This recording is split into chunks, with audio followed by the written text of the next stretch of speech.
This is my 134th video on my work with OO gauge. See part 1 of this series for my reasons for getting into OO gauge when I already had a lot invested in working in N gauge, and I didn't really have space available for a large, fully operational OO gauge layout.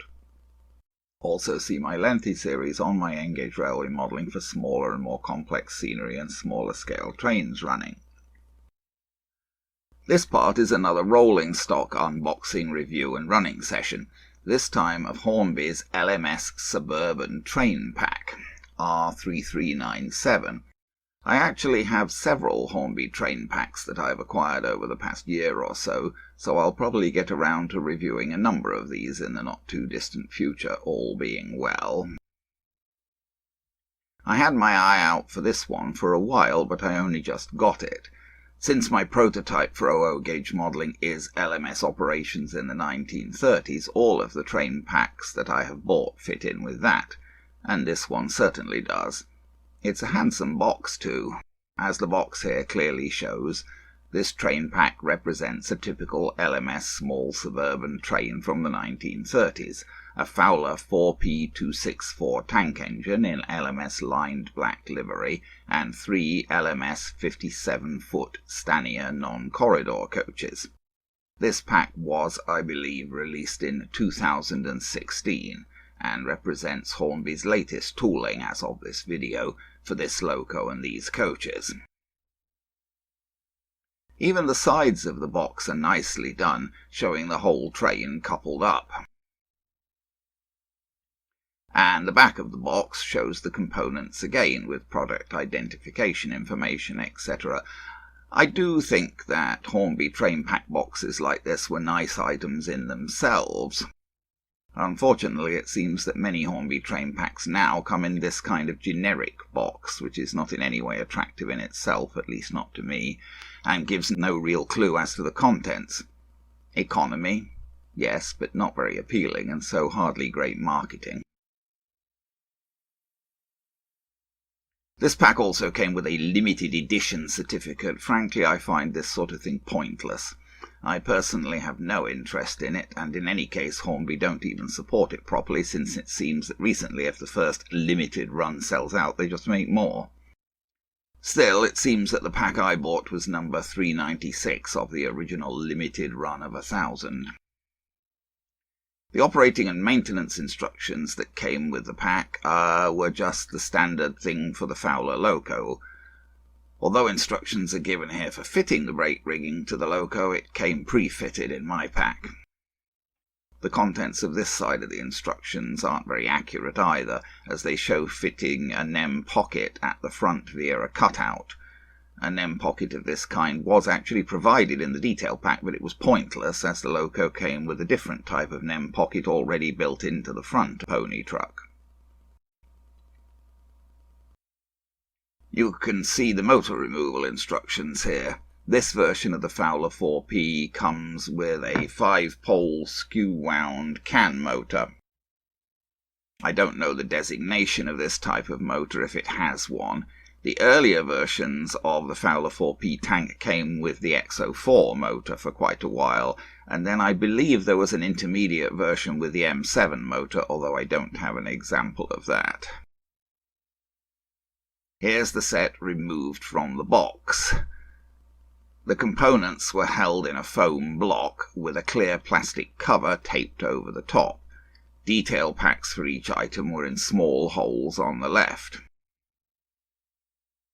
With the top clear cover removed, I discovered that each item of rolling stock was wrapped in a piece of soft plastic within its recess, a good strategy to provide additional protection to the components and also to help in removing them from the styrofoam. However, it did mean that there was no way that I could show you all of the components in the package without their wrapping because of overlaps, so I've opened the wrapping here on the loco and one of the coaches. Here's a first view of the loco after I lifted it from the styrofoam using its soft wrapping. Later I'll get into more detail as to how this version of the Fowler 4P tank has been improved over earlier Hornby versions, but I think that we can certainly say immediately that this is a very good looking model which initially appears to meet all modern standards. Here are all 4 pieces of rolling stock lifted out of the foam block and resting on their soft wrappings. The coaches supplied are 2 third-class brakes and a single composite, so presumably we're not expecting a lot of first-class passengers on this train. Here's a close-up of one of the brake coaches. These are, I believe, the most recent Hornby modelling of the Stanier 57-foot non-corridor stock. They're quite detailed, with nice crisp lining. They include stickers on the windows, re-smoking and non-smoking. The 2 brake coaches are numbered differently. This is 20769 and the other is 20768. Here's the composite coach. It's a match for the 2 brakes in respect of colour and detail. Here's a view of the engine from a higher angle. The red lining on the black livery is very neatly done and looks good. Here's a high-angle view of all 3 coaches, and let's face it, we spend most of the time looking at our rolling stock from above. The roofs of these coaches are silver. You can see that there is some interior seating detail.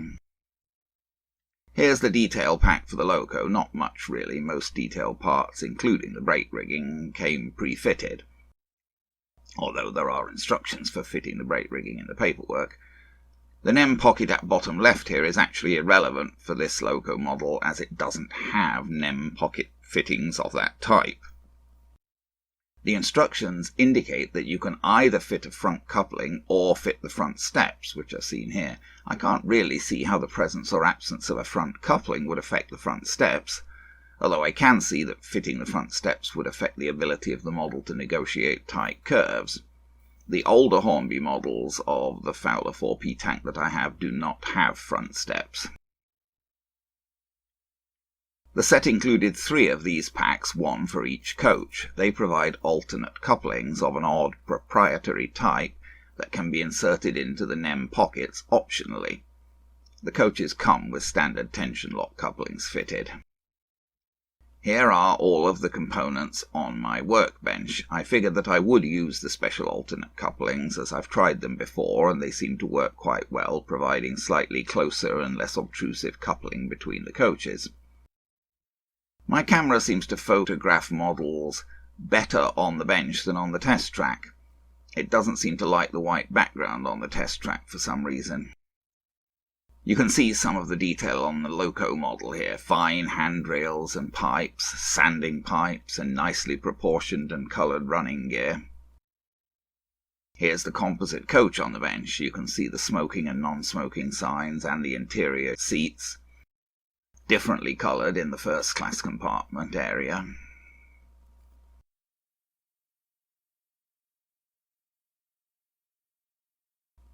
Here's the bottom of the loco. As noted, the brake rigging came ready fitted. Here's the NEM pocket on the front pony truck, pre-fitted and not the type supplied in the detail pack.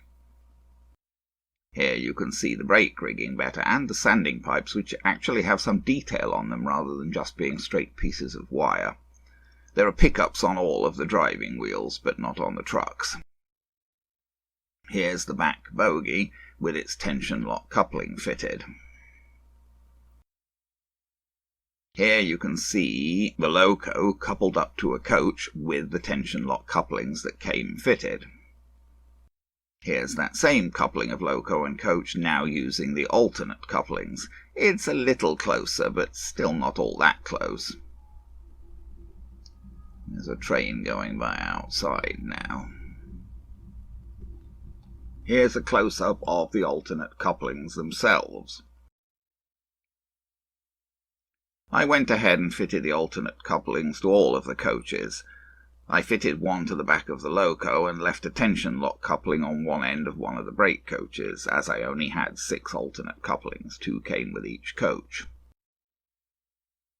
Here's the loco on my little test track for its initial running test. It ran fine, forwards and backwards, though it was perhaps a little jerky to start. Here's the whole train coupled up on the test track. Just to test the couplings, really. There isn't room to actually run a train of this length here beyond a few inches. I decided to go back to a tension lock coupling on the back of the loco. It will make it more flexible for use with different rolling stock. I didn't change anything on the coaches for now, as I had a tension lock coupling on one end of one of the brakes, and so I could couple that to the tension lock coupling on the engine. I got the loco onto my Hornby layout for running in, as it was new and so required running in, though as I've noted before I tend to run in pretty much all locos that I acquire unless I know their running and maintenance history. Whilst I had it on the Hornby layout, I brought out an older Hornby model of the same loco from the shed at the end of the layout. That's R055 from 1982, so released 34 years earlier than the black one. For its time, the R055 is an excellent model, I think. It has an X04 motor and runs well. Its detail and finish are also good for its time, though it does look a little more plastic than the new version. The running gear on the newer version is much finer and more realistic. The older model has fully implemented coupling and valve gear, but it's rather on the clunky side. That's probably the difference between the two models that strikes me the most. The coal load on the newer version is much nicer and more realistic. The vent on top of the cab has been more finely modelled and opens and closes. The actual shape of the body has been remodelled to some extent as well. The subtle angle on the side behind the cab can be seen on the newer model, whereas that area just appears straight on the older version. The older version did include metal safety valves and whistle, and pretty much all of the same pipework and handrails as the newer version, although the rails and pipes are finer on the newer version.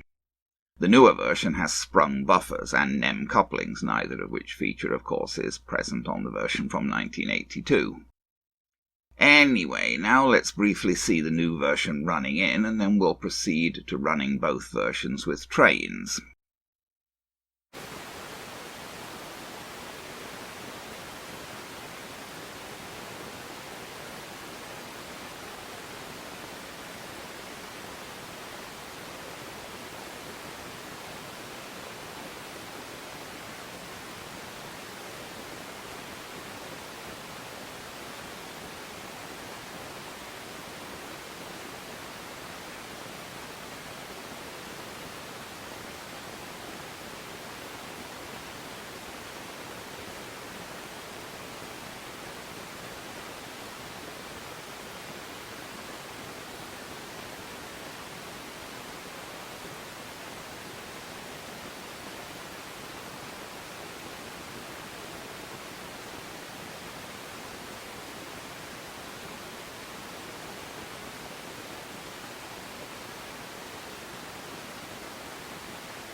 Once the new loco was run in both directions, I coupled it up with its train. The special couplings do provide better coupling between the coaches, I think. Here's the rear brake on the rails, looking quite good. The interior isn't highly detailed, but it's enough to make a proper impression when seen like this. Here's the composite in the middle of the train. As noted, the first-class sections are finished in a different colour. And here's the front of the train, the other brake coupled up to the loco. The one problem that I did have with this set was that the back of the loco swings out a long way from the track on corners. This loop has only third radius curves, but the back left corner of the loco and its buffer are projecting quite away from the rails, because the angle of the loco is dictated by the driving wheels, and those are a long way from the back of the loco. This gave me some problems, as the back of the loco was catching on the fencing that I had close to the line at the other end of the layout. I had to push the fencing back from the track in order for this loco to clear it. Now let's finish with some running video. Okay, let's see if we can see this LMS Suburban train from the Hornby pack running on the layout. Famous last words, and I can see it. It moved a little there and then hesitated, and it didn't go, so I'm going to have to poke it. That's not a great sign, is it? I don't know why that was. Now, I've been having trouble round that end, and I can tell you the reason I'm having trouble is, well, watch around this end. Let me see if I can slow it down. See, the back end of this loco, see, the back end of the coal bunker swings out a long way as the loco goes into the bend, is the problem. More so than most engines.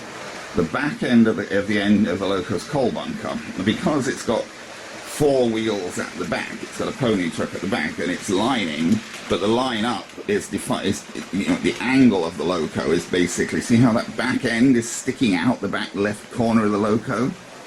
It sticks out a long way as it goes round the corner, because the loco is staying lined up on the tracks based on the 6 driving wheels which are ahead of that, and you've got, you know, quite a length of loco behind that, which is all swinging out from the track. So it tends to hit things on the curves. This end's not too bad because the closest thing I've got there is the signal, and it doesn't swing out quite far enough to hit that signal. But it was swinging out far enough to hit the fence next to the tracks at that end.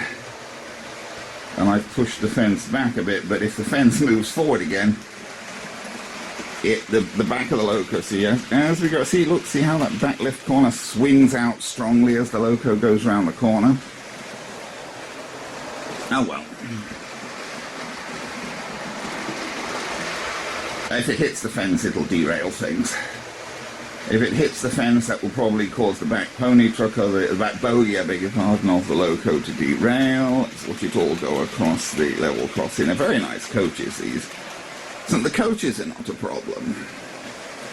The coaches themselves don't swing out from the tracks any more than, you know, normal coaches do. They just have bogies quite near the ends of the coach as usual. They swing out a bit on the curves. All coaches swing out a bit on the curves. And the middles of them go in from the curves. That's always an issue with model railways, but these are no worse than any others, so they're not going to present a problem, but the loco is something of a problem.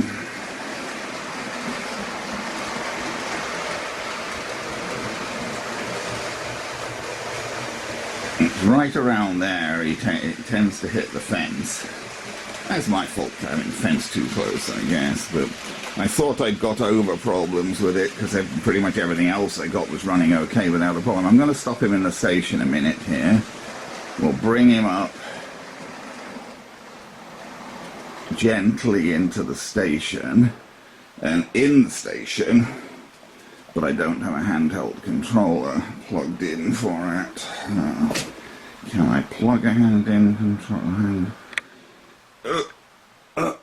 I'm trying to unplug the hand controller from the other, and get the other handheld controller here, famous last words, because in there, if I can make him work, yep, he needs a bit more power. This is the other, older Fowler 4P tank, meaning the older Hornby model of it, the R055, which is, I think, the first one that Hornby made, you know, in the sort of post-00 plastic era. It does have a plastic body, but it's got an X04 motor in it. It's a very nice engine for its time, not quite as nice as this new one in various respects, but, and I've got the train of little clerestory coaches behind it. 2 Hornby ones with a ratio kit built one in between. That ratio kit built one's a terrible runner. Okay, let me see if I can risk perhaps putting his handheld control down. I can't hold the camera and 2 handheld controls at the same time. And I'm going to start off the other train.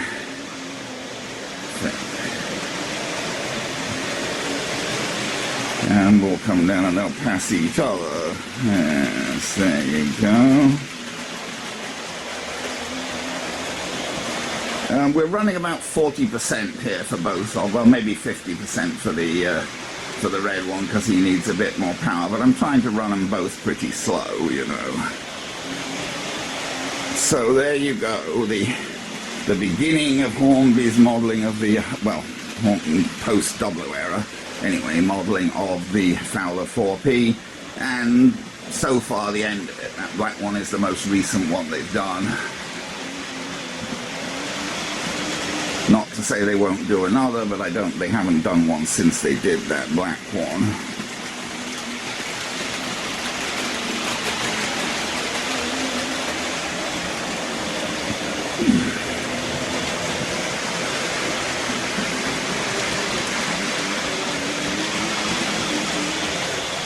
I think we'll stop the black one in the station the next time it comes around. Where is it? There it is.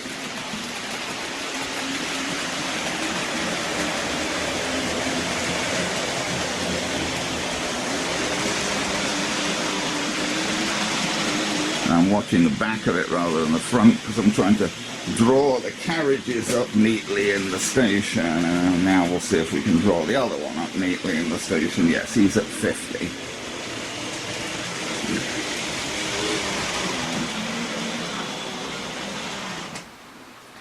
I watch the back of the trains when I'm pulling them into the station rather than the front because I'm trying to pull them up so that the carriages are on the platform neatly. If the engine overshoots a little bit, it doesn't matter so much.